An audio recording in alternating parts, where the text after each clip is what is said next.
Bon, on se retrouve pour une nouvelle capsule sur les masculinités avec toi, Pauline. Alors, pour cette capsule-ci, je voudrais parler réseaux sociaux. Okay.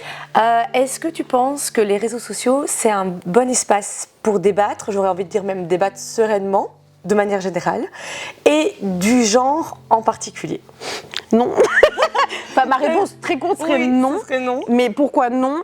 Parce que Internet nous a beaucoup été vendu comme un espèce de village global où on allait tous et toutes pouvoir se connecter les uns et les unes avec les autres.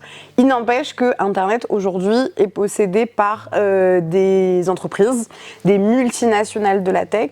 Et le but des entreprises, dans tous les cas, c'est de faire du profit. Et donc, quand on est sur une plateforme, quelle qu'elle soit, en fait, cette plateforme-là se rémunère aussi avec notre attention, bien sûr, mais aussi notre engagement. Et le problème sur Internet, si vous avez déjà été sur Internet, il n'y a jamais de débat serein sur Internet. Les gens finissent toujours par s'insulter. Et ça, les plateformes en sont au final très contentes parce que des gens qui s'engueulent, qui ne sont pas d'accord, où ça crée un petit peu du débat et de la confusion et de l'énervement, ça provoque énormément d'engagement, ça fait du drama. Et donc, l'algorithme est content et le rémunère, etc. Donc, avoir des débats sur Internet déjà complicado, même sur des sujets parfois très basiques. Moins touchy que le genre.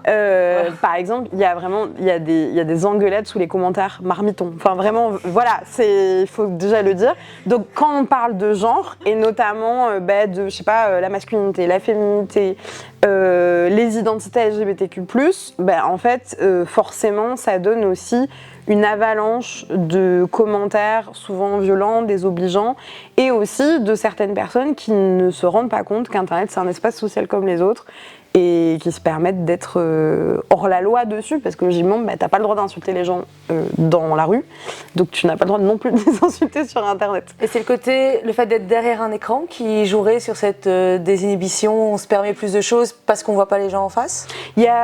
Pour certaines personnes, oui. Enfin, notamment, là, il y a eu pas mal de procès pour cyberharcèlement de célébrités ces dernières années. Et les personnes qui venaient à la barre, qui étaient accusées, disaient « Non, mais je n'ai jamais écrit ça », donc déni total. Ou « Mais je pensais pas qu'il ou elle le lirait ». Voilà. Et donc, si elle ne le lit pas, c'est pas grave. Oui, voilà, c'est ça. C'est des menaces de mort, mais si elle ne lit pas, tout va bien. Ou alors, je me rappelle plus avoir écrit ça. Enfin, en fait, il y a une espèce de truc de déconnexion étrange, et c'est pas des gens jeunes. Hein. Souvent, c'est plutôt au contraire des gens un peu plus âgés, plus de l'âge de mes parents, donc là, en cinquantaine, soixantaine. Donc il y a peut-être aussi un effet générationnel avec Internet, mais en tout cas des gens qui se déconnectent de l'aspect matériel et réel, de la violence en fait qu'ils peuvent produire, tout ça parce que c'est sur Internet. Et du coup, tu conseillerais de ne pas rentrer en débat sur Internet quand on voit un commentaire avec lequel on n'est pas d'accord, juste on ne répond pas parce que dans tous les cas ça risque de partir en cacahuète et de ne pas amener un débat qui soit justement serein ou même constructif, quoi.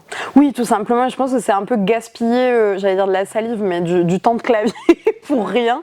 Et je pense que cette énergie-là, par contre, on peut, si c'est quelqu'un qu'on connaît, par exemple, typiquement on a quelqu'un de notre famille ou un proche qui partage des thèses conspirationnistes sur les réseaux sociaux, ça peut plus valoir le coup de prendre un café avec cette personne et de parler avec elle, plutôt que de se lancer en fait dans un débat sur n'importe quel réseau social.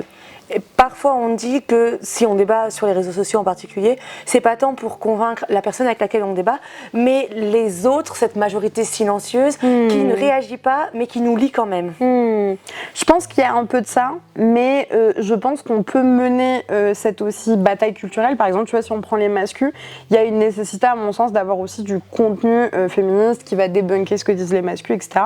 Mais du contenu, pas des commentaires.